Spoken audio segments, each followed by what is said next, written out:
Good afternoon. Of course, my name is Eric Peterson, and I'm currently the training and technical specialist for Hasselblad.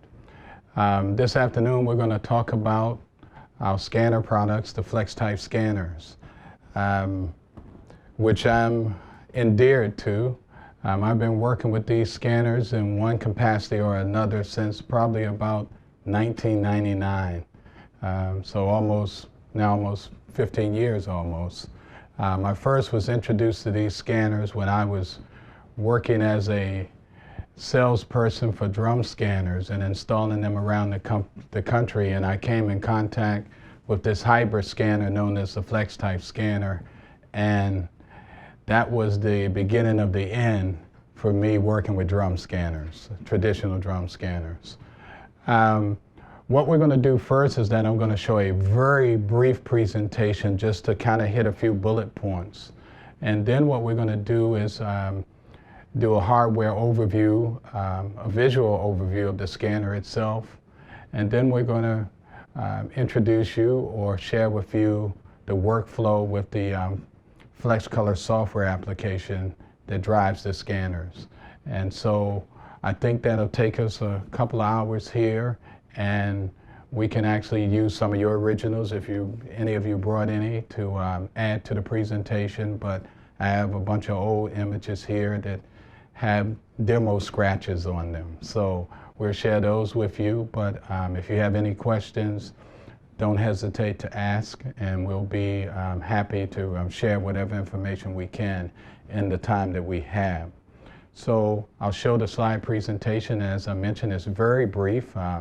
I think it's about 6 slides, but I think it will introduce you to some information regarding the scanning products, and then we'll move into a deeper discussion with the hands-on portion of this. Okay?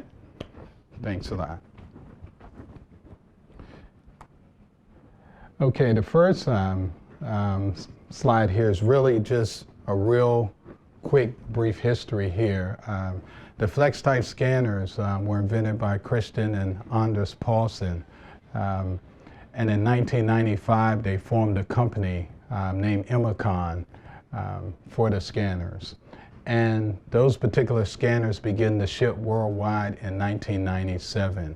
And to this day, we're still repairing some of the scanners that were sold in 1997, and the way that we're able to tell that is by the serial number, of course, of those particular scanners. They're all preferenced by 2-letter characters, F and P for FlexTouch Precision in this case, and the actual year itself. So we're still servicing scanners all the way back to 1997 when they were introduced to the world.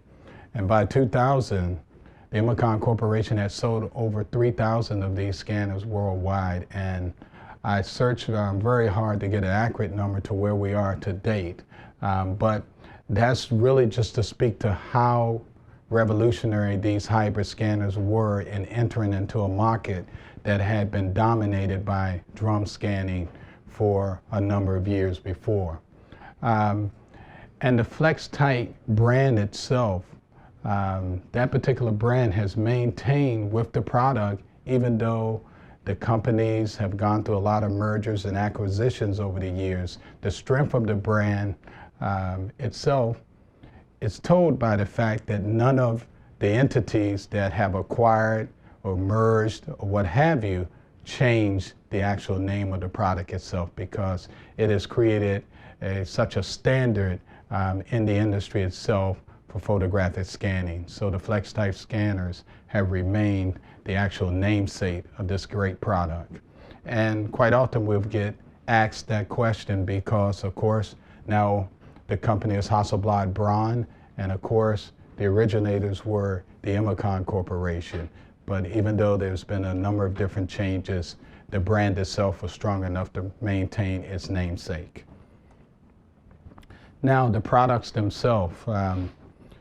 Earlier we mentioned that we currently have only 2 scanners, but in the marketplace there's a number of different scanners that are out there that have been created since 1997. And here we've basically created 2 different segments, one interfaced by SCSI and the other by firewire. And so the first scanner was the Imicon 4800. Then you had the FlexTite Precision 1 and 2. The differences between those two products was a matter of DPI, the dots per inch or pixels per inch, excuse me, that could be scanned by them. The Precision 1 would do only 4,800 pixels per inch, and the Precision 2 would do 5,760 pixels per inch. And the FlexTite Photo was introduced around 2001, and we also had the FlexTite Progression, which was a combination of both a flatbed and a drum scanner, but it's been long discontinued. Coming into the early 2000s, we introduced the firewire interface scanners with the FlexTite 343, the 646, 848, 949, and the 2848 were all firewire configured scanners. And to date, all of the scanners that have a model named by number or preceded by a letter, including the X1 and the X5, are all firewire configured products. At the hardware itself, they're connected via a firewire 400. You can go 400 to 400 to the computer or 400 to 800, but the configuration is still firewire to date. These are just a side view of the two scanners, and of course the scanner that I had before you is the top of the line X5 here. The X1 and X5 are both firewire configured scanners also. The differences between the two is really a matter of productivity. The X1 will do up to 60 megabytes per minute, and the X5 would do up to 200 megabytes a minute. The two scanners, of course, are also separated by the pixels per inch that they can capture at its max. The X1 would do 6,300 pixels per inch, and the X5 would do up to 8,000 pixels per inch in the portrait orientation of a 35 millimeter only. So for the most part, the scanners are relatively the same, but there's a few other things that differentiate the two different scanners, and we'll share those things with you also. But before talking about that, we want to talk a little bit about the technology here, and you'll see the image that we have here is a cutaway of a precision scanner. But if I was to cut this scanner away, which is our current one, the X5, you will see much of the same here in regards to the internal and external design. Of course, the scanner still has a form factor, as you can see here, but inside of that form factor, there's still a non-reflective interior, and you have two carriages. At the very top here, you have the CCD, the charge coupled device carriage, and you have a lens carriage. And below that, you actually have a light source that shines through a lens. And even further, we have a virtual drum here. And so this particular technology that was introduced in 1997 has carried on to the latest scanning products such as the X1 and X5. And the combination of those things is what we call direct to lens imaging, meaning that there's nothing between the actual image and the optics themselves, okay? And that's quite interesting because if any of you have ever worked with a drum scanner, I don't know by a show of hands if any of you have worked with one. If not, on the drum scanner, you have a cylinder that the actual image is taped down to, and between the cylinder and the original, you'll normally have oil or gel to reduce the phenomenon of Newton rings between the two, or commonly just air pockets. And then you will actually have an actual acetate over top of the image that's keeping the image from flying off of the drum when it's turning at 12,000 RPMs or something like that. And so in that situation, you can hear that there's a number of different layers there, and quite often that diffuses the light a little bit, and therefore the actual grain of the film sometimes is a little diffused. Even though the drum scanners are excellent at doing it, a lot of times with this scanner and these scanners, due to direct to lens imaging, sometimes people describe seeing the silver highlights of the film or the film grain as being noise. And in fact, it's just characteristics of the film that they just are not used to seeing. So the image sometimes looks a little noisier, but you're really seeing the film grain. Also, with this technology is the patented flex type holders, which I have several of them before us here, and I think Greg Holman, and excuse me, let me take a moment here. The gentleman here behind us in the brown jacket is Greg Holman. He's the regional sales manager. So for all of you that want to purchase 3 or more, he'll take you to dinner. Okay. But these are the patented flex type holders, and from the day that I saw this and understood how this worked, I was a little upset with myself that I didn't figure this out before Kristen and Anders Paulsen.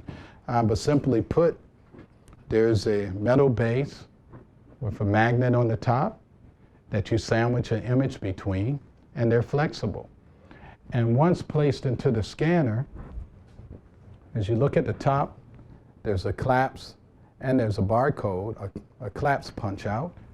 And when you put it on the scanning table, the magnetic gripper grabs the holder and it takes it across the line of sight of the optics by way of the virtual drum, and it bends the original. So the image is always captured at its apex.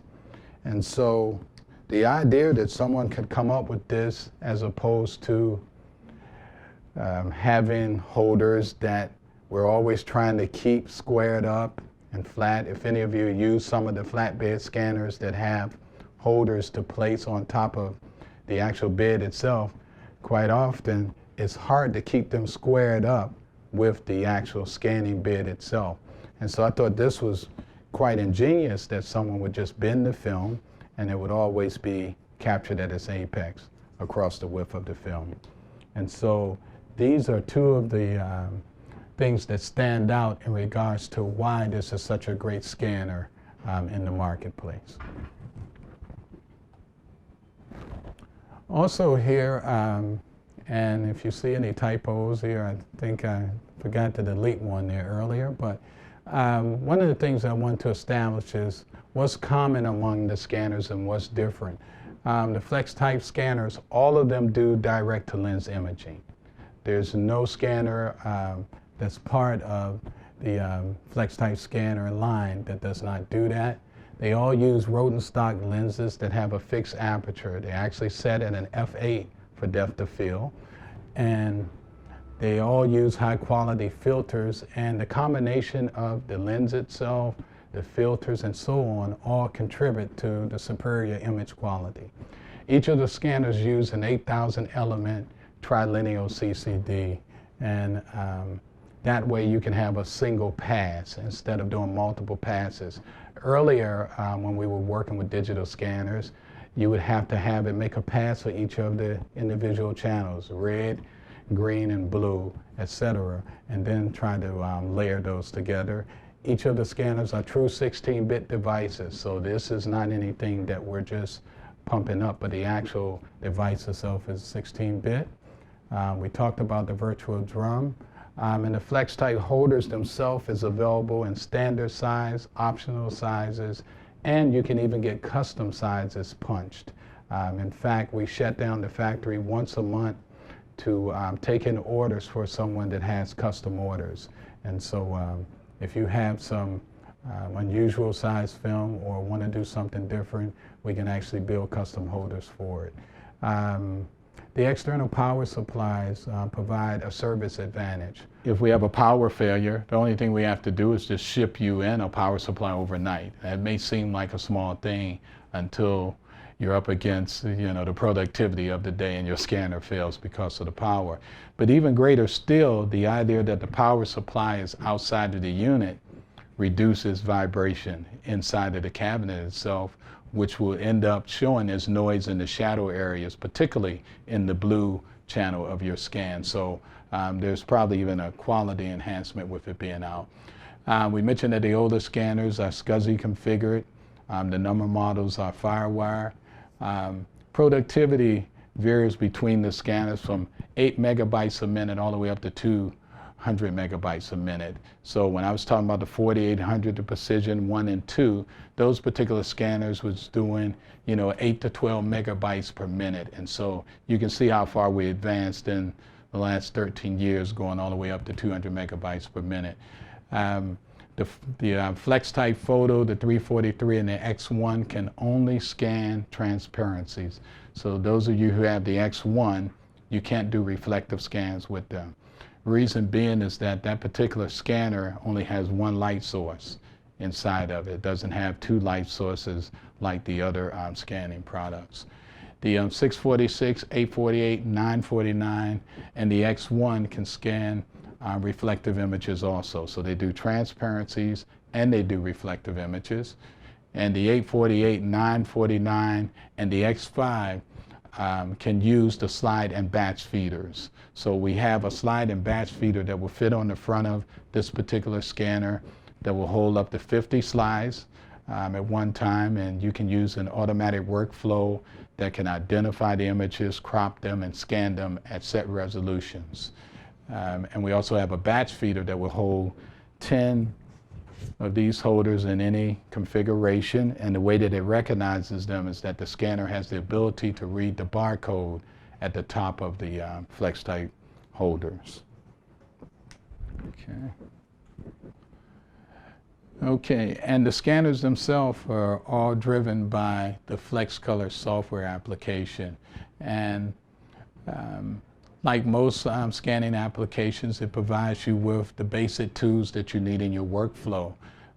Here, for instance, if we look at the area here, it's a little small, so I don't really want you to look at it too hard, but this is basically our workflow in regards to the scanner interface design here.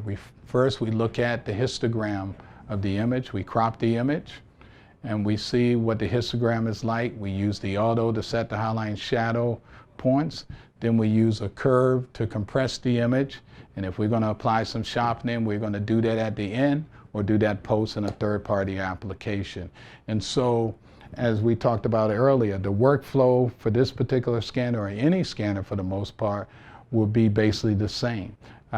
There are some advantages in working in the software, because when you're working in the software, you're working with an image that's not final yet.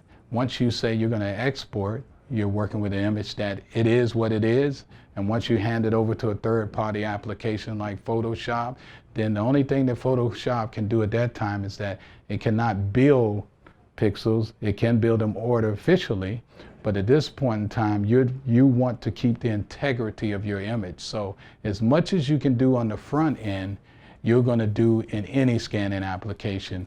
That can be FlexColor or any of the other scanner manufacturers' application, because you're trying to keep the integrity of the data.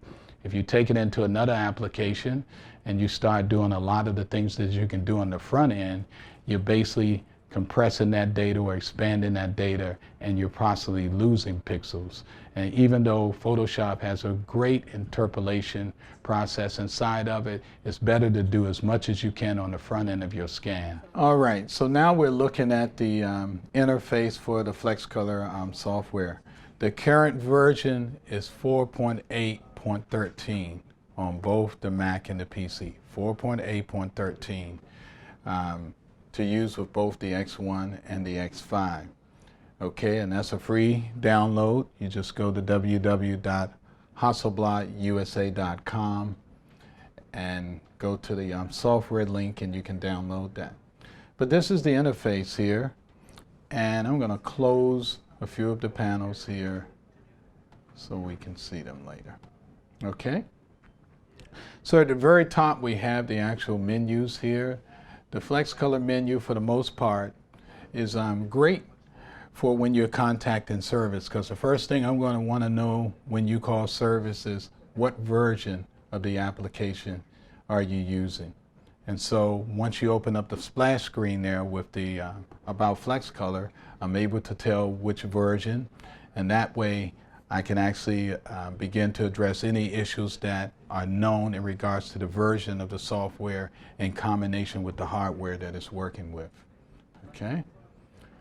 In addition to that, we have the preferences there. And mainly here, this is a matter of the power control here. And I won't go through all this, but the actual unit will power itself down, will power down the lights and so on. You can control that here. But more importantly, for your scanning purposes, once you're scanning or exporting a TIFF file, commonly you want to see that file in Photoshop or some image editing application, correct? So here, this is where you choose the actual application that you actually want to use. So in this particular case, I go in and I say out of the 1,000, I'll choose Adobe Photoshop. I don't see Adobe, okay. Adobe Photoshop CS6 or something here. So I would go in, I would simply choose it, and then I would say choose. And now you'll see, I didn't mean to choose Premiere, I meant to choose Photoshop, but you would simply choose it and enable open save images with that application. And so now once you say okay, the actual images, once you do a single scan, they will automatically open up in Photoshop for you to see, okay? In addition to that, you have the auto after new crop, which basically sets the highlight and shadow points as soon as you set the crop of your image. You can use that or not use it, just depends upon how you like working. But the one thing I will say, and I'll mention it again once we get to the auto range setter, that there's nothing wrong with using the auto button to set the highlight and shadow point. It's simply a matter of it measuring the actual values within a selected area. And I don't think you can do any better than that. But there are certain cases that you want to be careful with that, and I'll try to show you that before going. Can someone hold that one for me? Make sure you bring it back up to me. That there's some cases where you want to be careful using the auto levels or the auto range button, okay? Also, a lot of times I get calls for this quite often. Hey, I need to be able to work in inches, not pixels or centimeters. This is where you change what units you're using, simply right here. You can do it in centimeters, inches, or in pixels here. So this is where that change is made. The other thing that we'll talk about a little with you a little later is the preferences for 3F here. So I'm going to just table that for a moment, okay? All right, I don't need that for now. Okay. Wow, didn't want to close. All right. Also in the menu, of course, the file menu. Here you can scan a preview, and basically you can also do that simply by using the preview button. So I don't think there's any reason to do that, not unless you're going to use the hotkey of Command N to actually do your scans. But you can do it in 3 ways, and that's one of the great things about the software. There's normally 2 or 3 ways to do every function in the software. So if I want to do a preview, I could select it here, or I can do a Command N, or I can simply just press the preview button here. So for instance, I have a 35mm mounted slide on there. And since we're there, let's do it. I'm put the table, make sure I got it proper here. Let me take this off first. Okay, she's in the 2nd position. I'll place the holder in. Okay, so here now, this is the auto frame recognition button, so it can recognize that it's scanning a 35mm mounted slide. But if that particular holder is not in this list, okay, you want to go to customize and add it. So for instance here, she disappeared. Let's go to customize.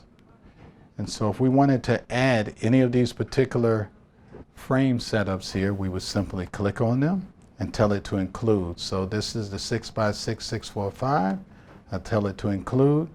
Now when we go back to the pull down menu, we'll see that it's there. Okay, so that's the way that you add the different frame sizes here. But we see that the 35mm slide is there. But what's selected right now is a 6x6, but we're using the auto frame recognition. So I'm going to just do a preview here. I'm not going to try to correct it at all. So the scanner is preparing now. Okay. So now the light is shining up to the CCD. It's checking the luminance value. And now it's going to actually check what type of holder it is after it goes through the light warm up here. So the light has not been on. And even if it's cold in your studio, it won't take any more than a half a minute or so before that light normally warms up and do its first scan. Let's say minutes or seconds. Okay. So there's our preview there, and it automatically recognized it before. Note here that that was a 60 by 60, and now it's a 35 millimeters slide. So it read the barcode, and now it made the scan for you. Okay, let's move on forward on down here. The setup here. This one here, the setup is going to be a reflection of all your settings in the control panel, but it also has a number of other things in here, particularly at the extreme right, the color sync setup here. And the color sync setup should fundamentally have two things in it. It should have the actual device that you're scanning with, and it should have the working space. And that working space, or the RGB profile, is whatever you have the working space set to in your image editing application. You ever tried to open up an image inside of Photoshop and it says you have a mismatch in regards to the actual settings? Well, here's the problem. That's because the actual working space, or the RGB profile, is not the same as Photoshop. So those two things should be the same, not because it's going to actually change the image in its final output, but what it's going to do is that the image is not going to be calibrated from one application to the next. They're going to look different. So you want to make sure that the working space is set the same in both applications. Okay? So your input profile and your working space. Second thing on the input profile. Now you notice if you're scanning a negative, let's go over here to setup. You'll see that there's a lot of negative setups here. In fact, there's 105 different negative setups. Don't worry if you don't see the name of your film base in here, okay? Because the only thing you have to do is actually scan that film base, correct it, and save that as a setup itself, okay? So let's go back here, File, Setup. So in the setup here, if I was scanning a negative, the first thing you're going to do is on the input profile here, you're going to change this to Flextight input. The reason why you're changing it to Flextight input is because that is just a null set, the input value there. Your value is coming from the setup that you're choosing for the film base. Okay? So anytime you're doing negatives, so here's what I normally do, so I don't have that problem. I'll go in and change Flextight input. I'll get my RGB or working space here, and I'll say new. New what? My negative setup. Okay? So now I've created a negative setup that I know already has the input profile in the proper place. Does that make sense? Because it's getting the characteristics of your film base from actually over here individually. But when I did the my negative setup, I made sure that my input profile is proper for a negative as opposed to scanning a positive. Okay? If we need to come back to that, just let me know. If you're ever wondering if your scanner is online, you simply can just come here and choose devices. When you choose devices, it'll ask you to register, and you can go through this process, but I'm going to just say register later, and it'll show you your scanner is online and the serial number. So if you're dealing with someone like me in support, I may say go to the FlexColor, about FlexColor, to get me, tell me which version of the software you're using, and I want to know the serial number of your scanner. So you just go to devices, serial number is here, and if you click it, it'll show you if the actual computer is seeing the scanner properly at this time. Okay, let's keep going. Then we're going to do some scanning real fast. We're going to skip the edit, image, the view.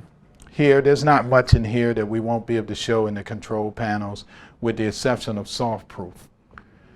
Soft proof only applies if you're scanning for CMYK output.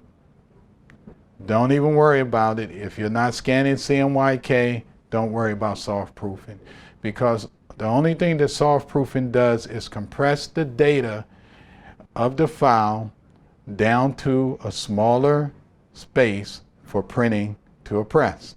So for instance, I'll show you here. We're going to do another preview of that image. I'm going to just change a few things here, just RGB. Let's preview this one more time. And this time, since I know it's a 35 millimeter, it's already set up, I just took the auto off. Okay.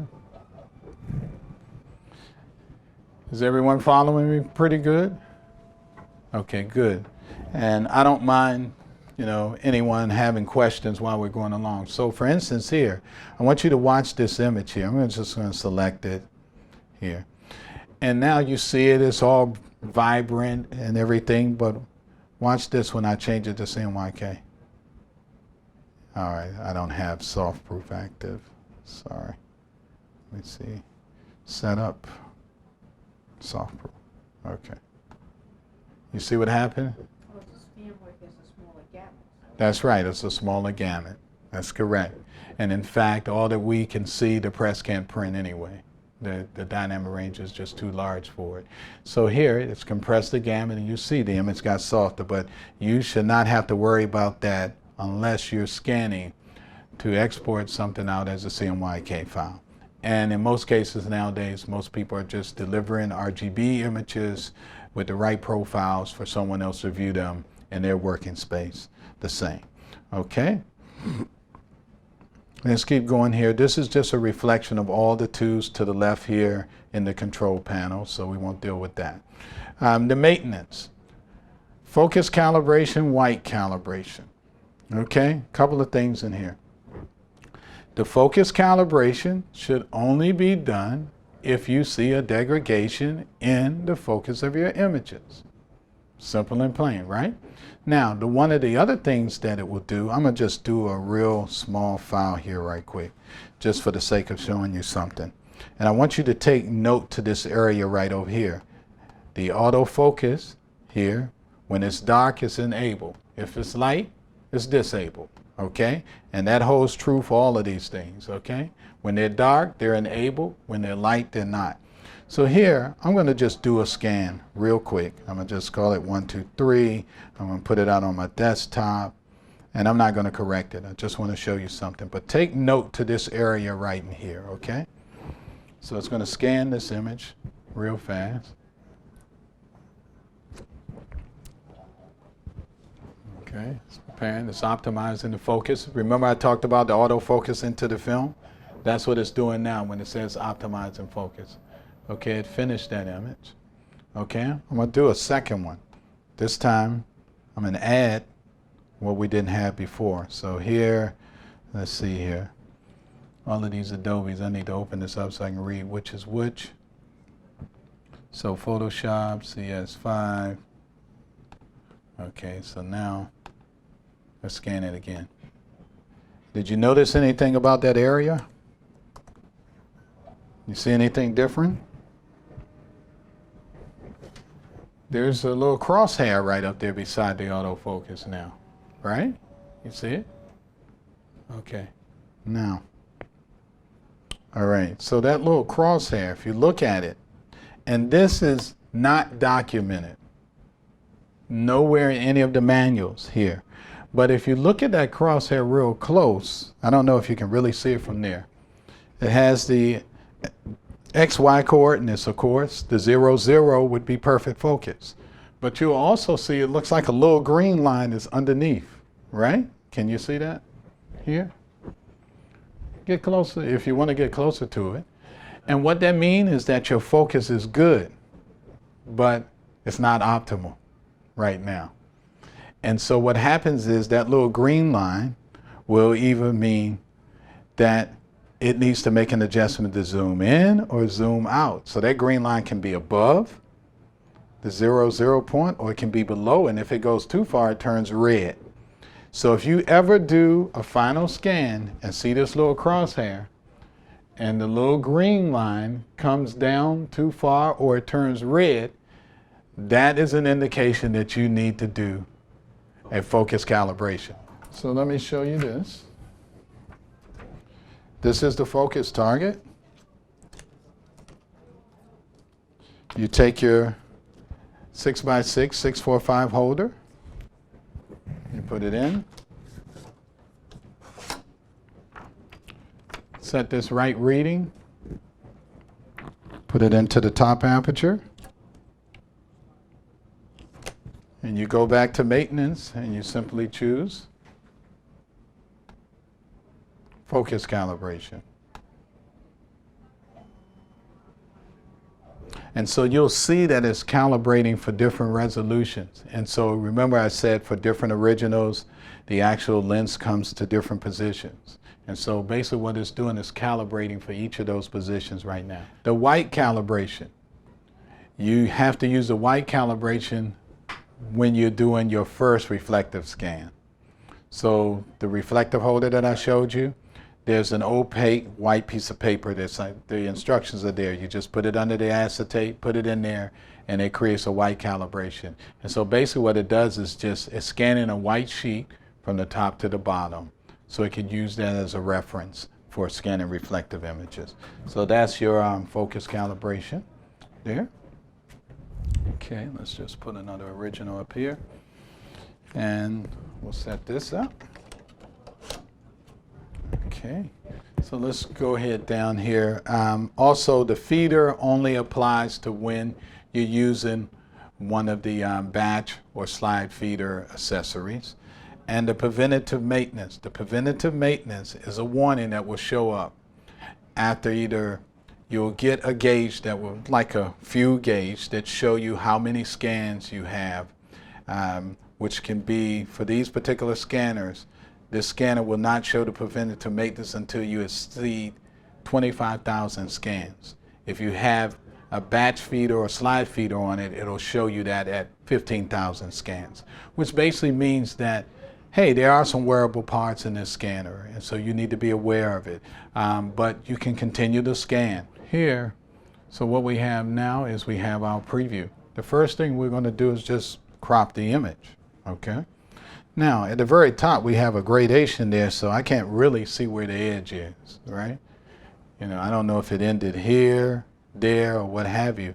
So a lot of times you can just come in and pull a curve or something like that and see the image and just reset it so you can see the edge. So for instance here, you know, now I can see where it actually ends if I wanted to, and I can adjust my crop, you know, based upon that. But so for instance here, I'll just crop the image.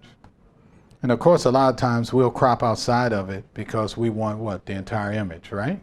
Okay, let me turn this mask off so we can see it. Okay, so now the very next thing is that we're going to set the dynamic range of that image, you know, the highlight and shadow point. And you can do that manually by going into the histogram and pull it yourself. Like for instance here, if I open it wide up, or you can just say auto, okay? All right, but the problem right now is that I've actually selected an area that has a darker black. The film base may be darker than anything inside of here. And probably with this image is not as much a problem because we have the black on the actual product bag here that's probably as black as anything out here. But normally what you want to do is that when you set your auto, you want to make sure that you're inside the actual image area itself, so you don't have a false black point, okay? So it'll be choosing the range based upon the actual image itself and not the base. So then when we hit auto, you won't see much difference because this is black. But then if you want to expand it, in the end, you can expand it because now you've already set the range and that way you can make sure you get the entire image into your scan. Okay, so the first thing you'll do is just make sure you set that range inside of the actual image area itself. Okay, and here you'll see the histogram here, and I think that these are in the order that you can actually use in your workflow. So the first thing with the histogram, once you set the range, the very next thing is that you're going to look at the image for neutral, familiar neutral tones in the image. What is really, you know, gray? What are we familiar with that's gray in the image? So if this was a silverware set, of course we know all the spoons are gray. If we were outside, you know, maybe the curves are gray. If this was a motorcycle, the chrome is gray, and what have you, to actually set our neutral point. But on here, I can probably assume that the shadows on this bag are gray, right? And if I didn't know, I can go up to the densitometer and see how neutral those areas are, simply by looking at the values. And they're a little cool here, but when I click it, I can actually set the actual neutralization or the neutral tone of the image. And so this thing is, you know, it's cumulative. If you went and made a mistake, it doesn't matter. You can always get back to it. It's not cumulative. Just click, and you can set your neutral gray balance. Of course, if we were doing photography, we would have a Macbeth chart or something in there, but in this case, we don't. So we have to look at familiar elements in the image that we know are neutral. Okay, so we'll set that, and so we're basically done with that there, and then we could refine the histogram in individual channels if we wanted to. But the very next thing would be actually compressing or expanding the data between that range, and that would be done with the curves. How many of you use the curves, or do you use the sliders? Any of you use the slider? Who's the slider user?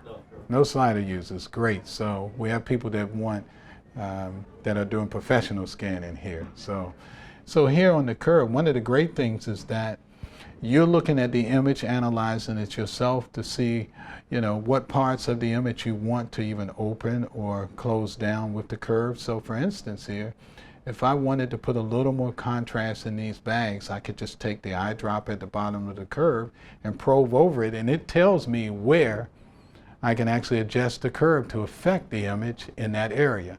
Okay, so if I click, it'll put a point there. Then I can come back and say, okay, let's see here with the wood. Okay, I'll put a point there. Okay, and so now I basically have quarter tones here set. But if you didn't have any of those things here, if you would actually come in, sorry, and delete the points on the curve just by clicking on them, and we just start it over, we say auto, and we open up the histogram again and say, okay, let's set our neutral point. Let's bring it back. And if you didn't have this, commonly I would just say place a point at the quarter tones of the curve. Okay, all right, and of course, traditionally we're going to deal with our soft S curve, okay, to put contrast into the image. And I'm not saying that that's optimized, but that's one way that you can approach doing that. Just use the eyedropper, so that way you're analyzing, visually analyzing the image. You can use the eyedropper to select the elements in the image that you want to affect with your curve. Okay, I'm going to keep that open a little bit. Okay, the very next tool here is the color correction tool. Okay, and here, in most cases, this is the type of stuff you're going to be doing in Photoshop and so on, but it's fairly easy here. I mean, you just, again, take the eyedropper and just click on the hue that you want to, and let's just say the red here. If you want to make it more saturated, you can just pull the global saturation, which will affect everything, or you can just increase it in the individual channels here. But this is the type of thing that you would normally leave for Photoshop for the most part here. Okay, next here we have the texture palette, and I think we get probably more calls for this than anything in the software, because when people call, they want to know, tell me the magic bullet for sharpening my image, if they're going to do it on the front end here. And commonly I would say, if you're going to work on this in Photoshop, don't use any sharpening at all. All right, take this image into Photoshop, do all your manipulations, because the actual sharpening algorithm is, quite brutal to the pixel structure. And so here, let's look at this when we're doing the unsharpened masking here. It's actually off at this point in time. Okay, I'm going to turn it on. And so you can see subtly the differences here. But really, you can't see how sharp this image is unless you're looking at it at 100%. Right? So if you're going to be adjusting the sharpening channels here, you're going to make sure that you're looking at the image at 100%. And so what you're going to need here is the detail upon scanning tool to do that. You click on it. It'll open up a window, and just based upon the resource that you have in regards to your actual display, you actually make it larger or smaller, okay? So I'm going to make it large here, but you can also, if you wanted to, you can make multiple windows, okay, in different configurations here. We can also tell it that we want to do 4 windows, okay? So that way you can probe the image and compare them to see how your edits are affecting the image in different areas here. But we'll keep it quite simple here, and we'll just do a single one for now. Okay? Okay, so we have one. I'm going to just place it over here. And so I'm going to click on the window.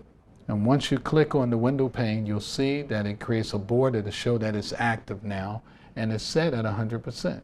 So now when I take this over the image, it's going to probe the image and give me a final scan based upon whatever my settings are, whatever these settings are here. So for instance, let's just say I wanted to create, I'll just say an 8x10. Close enough for now. Okay, we'll click. I'll come back over in this area and I'll say, okay, click. So what it's going to do now is actually do a sample of a final scan, and it's going to show it in the actual detail point scanning window at 100%. You see that it's optimizing and everything just as it would do for a final scan here.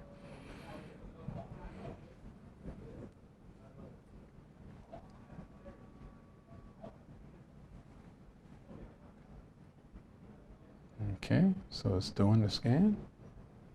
Do any of you use the detail scanning tool? Okay. This would be a good add to your workflow to use this. If you haven't used the detail point scanning tool, I think it'll be great. So now you can see the image in detail and really judge how sharp it is now, as opposed to looking at it in full view. So here we can turn the sharpening off and on. And as I mentioned, this is one of the actual tools that we get called the most for, because people want to know the magic bullet for setting their unsharpened masking values. And there is no magic bullet. I mean, every image is its own beast, so to speak. But there are some rules of thumb that I think you can use. That if you're doing scapes, cityscapes, landscapes, etc., group photographs, well, everybody's important, right? So we want everyone sharp. All the elements in a landscape, you want them to be sharp. Well, in that case, you're going to use the unsharpened masking values, because then it's going to affect the entire image. Okay? So for those cases, you'll be pushing the unsharpened masking values. Now, in a different case, if we're scanning an image and maybe it's for De Beers diamonds, and they've just got an image of some diamonds spread out on some velvet. Well, what do we want to sharpen, the diamond or the velvet? The diamonds, right? No one's really concerned with the velvet, right? So in that particular case, if we were to use the unsharpened masking values, then everything will get sharper, even the hairs on the velvet and so on. And that's not what we want. We really want to accentuate what we want people to look at, and that's the diamonds. So in a situation like that, you would just drop your unsharpened masking some, and then you would just push your radius, because the radius is set based upon a threshold of pixel values, you know. So if that threshold is 10, for instance, then a pixel that has a 155 and a 158 value, it's going to sharpen those particular it won't sharpen those particular values. But if it's a 150 and a 161, then everything above that, they'll see that there's enough contrast between those two elements to actually accentuate the actual sharpening. And that's done by using the actual radius. And what the radius does to a pixel is simple. Can I use this board? Let's see, I think these dry markers are here. So when we did the global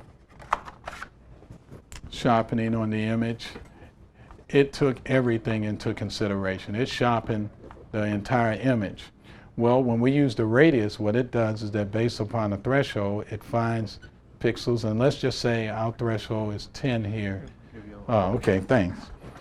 So let's just say that our threshold right now is 10, so it's going to only, okay, great. So it's going to only sharpen images that have at least a difference of 10 throughout the image, okay? So for instance here we have one that has a 150 value and this one's a 162. So that's enough, but anything too close, there's not enough contrast. And so every time we increase the radius, what the radius is doing is actually increasing the frame around the pixel. So let's just say at a 1.0, that frame looks like this, right on our pixel, and that's not a gray square, okay? But let's just say that's a 1.0 radius there.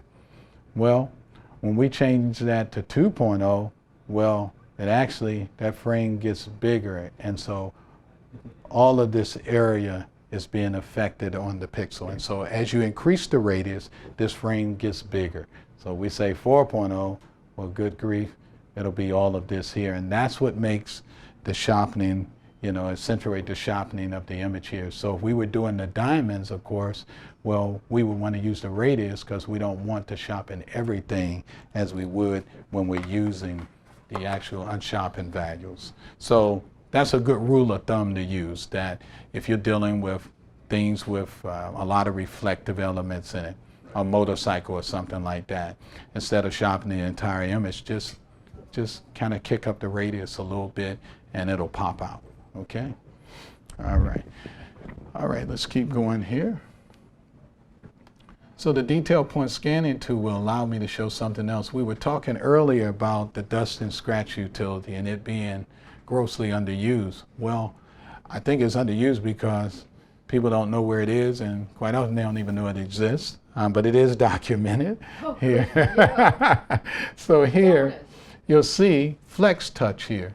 And what FlexTouch does is that it's a very sophisticated algorithm that allows you to adjust the values between 0 and 80 to be able to correct for dust and scratches in the image. So we see dust here, there, here, and so on. And this is globally, okay?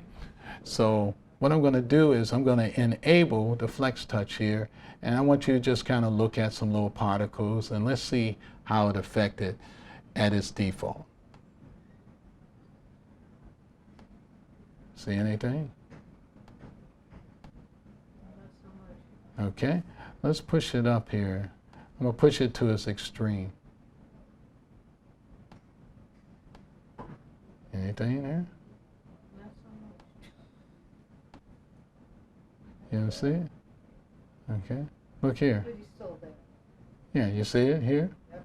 But the one thing you don't want to do is that you don't want to push it all the way up to 80 and it begins to actually degrade your image. So you want to probe the image, but you can see that's still saving you quite a bit of work here, here, and so on. If you just use the values somewhere between normally 35 and about 65, it'll do a nice edit for you and it'll save you a ton of work.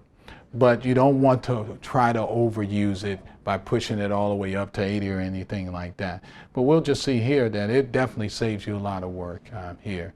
And it's very sophisticated. It can distinguish from film damage. As you saw, it never affected this here, as opposed to dust that's on the image itself. Okay, so this is just so it's another area here. Oh, that's way too clean, huh? Let's disable it. But look. Apply it, disable, enable. Look at the difference. So, I mean, how many minutes of work was that alone? Okay, so it is worth using here if you're going to have, you know, areas like this. Then you can go back in Photoshop and actually clean them up even further. But I think it's a great tool to use. You just have to use it consciously. Okay, and use it with the detail point scanning tool so you can actually see the elements of the image at 100%. Okay. All right. So the next thing would be here is if we wanted to actually output this image here, we're going to actually look at what our output size is. And I think we were saying that we wanted to create an 8x10. And so that can be easily done by simply pulling this until I see a height of 10. Then I can actually hit the lock on it. And that way, if I wanted to create an 8x10 of any part of this image, I could. So this was the area I wanted to create an 8x10. I can just create an image simply by locking it. Let me, sorry, my mouse pad here is moving a little bit. And then I can mask it to actually see the composition that I want to output. Okay, so right now I'm set up to do an 8x10 at 300 pixels per inch. It creates a 20 megabyte file, but I can also change this to a 16-bit file, and of course that's going to double the actual file size, but it's going to give me more bit depth for me to edit in Photoshop, which is the way you want to do if you want to do it. So let's just do a single scan here of that, and I'll just call it scan 3 to the desktop. See how it comes out. Okay, so what I'm going to do is I'm going to go into 3F here, and so we don't create a full-size original, I'm going to just say 10%, okay, just for the speed purposes, okay? So now, watch what happens. If you look in the 3F preferences here, it says where are you going to save these. I'm going to just say put them on the desktop, and I want them to go into my B&H folder, choose, okay? What do I want to name this? I'll just say test.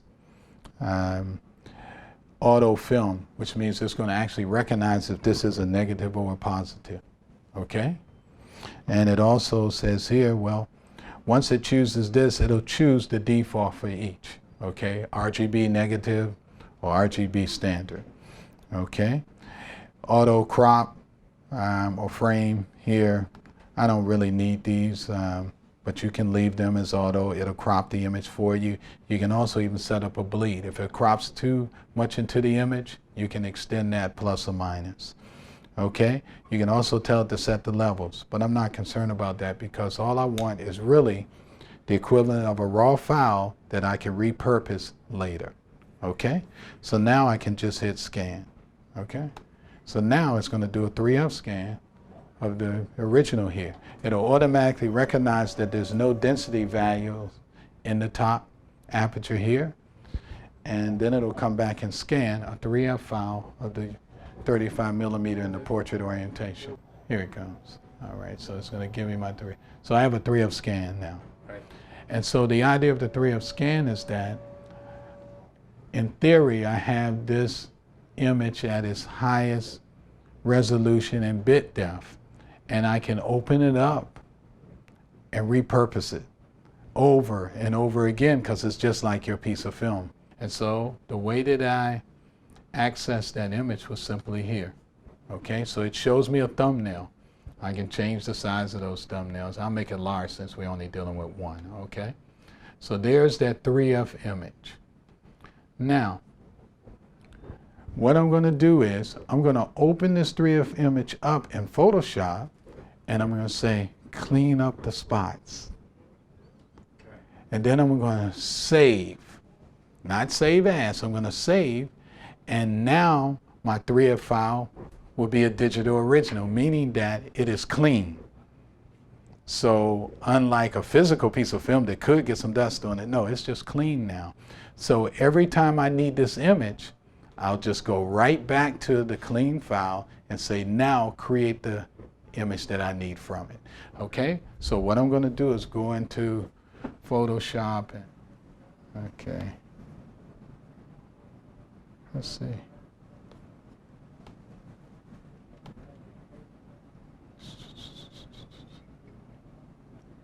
Okay, now it should do it. Okay, so this is my file, right? 3F file. It's just a raw file. This could be at the highest resolution, highest bit depth. So for instance, when I go into this image at 100%, let's just say I want to clean this up, right? Let's just use that. That's the only thing that we're going to change. So I'm going to just, for now, take the clone setup, make it smaller. So I'm going to just remove this. I don't know if it's dust or a freckle, but I'm going to go in and say, okay, we got rid of that. We got rid of this. Okay, not great, right? Okay, so now I'm going to just say, I'm going to come in and I'm going to just say save. Okay? I'm going to quit. Okay? Now, What did you save it as? just save. No save as. Yeah, just save. Because we want to overwrite the file, not create a new one. Okay? So now, when I go into here, let's see if she refreshed here. Let me come out and come in. Now I'm going to get info. History. Okay, good. All right, good. So now I'm going to crop it. Where's my... Oh, I got the mask going. I'm sorry, I'm just trying to move fast for the time for you. Okay.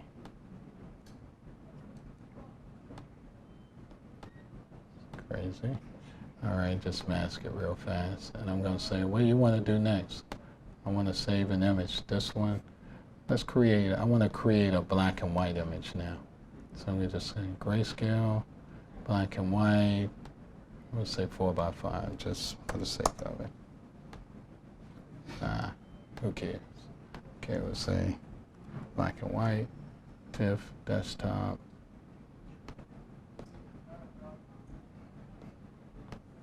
And nothing's working. Sorry, let's see, let's try this one more time. Black and white, desktop, save, replace. Okay, it did it. All right, so my file is out there now. Now when I go back to that original, we'll see that the original has a history. And it says I've created two black and white images from it. We'll go back in and I'll say, let's do one at 16-bit, and we'll say this one is 16 by 20. Oh, we can't do that at 300. Let's just drop it, because I only did 10%. Okay, so we'll go in now. We'll say just do, I'll call this one color for the sake of time. Okay, color. Okay, so we got 3 images. Let's see here. Moving fast here. See our images?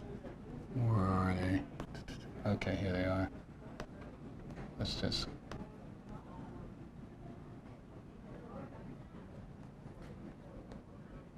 Let's see if I got one. All right.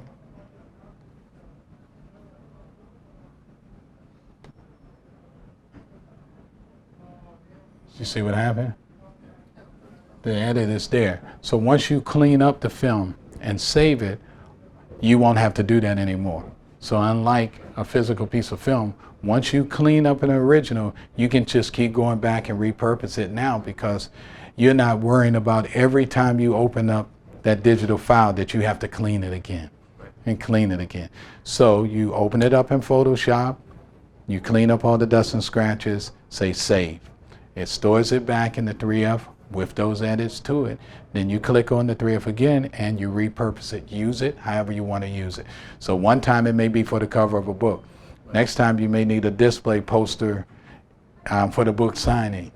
So you don't have to clean it no more. It's already ready. So inside of here now, the other thing that you can do, and I know this is underused for productivity purposes, is to do a manual batch. So right now, let's just say, as it's cropped, I want to say, give me a color image. I'll just call it color 2. Okay, and we'll save that one. Then I come in and say, give me a a low-res image of 72. I'll just call this one web. Give me a black and white image. Moving too fast. Okay, so I say, okay, give me a black and white image. And of course, I can edit these. They don't have to have, I can do anything I want to these images. All of the edits can apply. And of course, if I'm dealing with a press, I'll call this one off. I'll just say offset. Okay. Okay, now, so we got 3 images there. So all we got to do now is just tell it to scan. See if it's going to. I'm sorry. I shouldn't hit scan. I'll just tell it to actually just scan from the button. So I actually moved the hardware. But you get my point. The idea of the 3F is that you're creating a digital original. You're scanning the file, you're cleaning it up, and you go back and use it to repurpose anytime you want to. Whether you're a hobbyist or a professional, B&H has the answers to your questions. Experience a world of technology at our New York City Superstore. Connect with us online or give us a call. Our staff of experts is happy to help.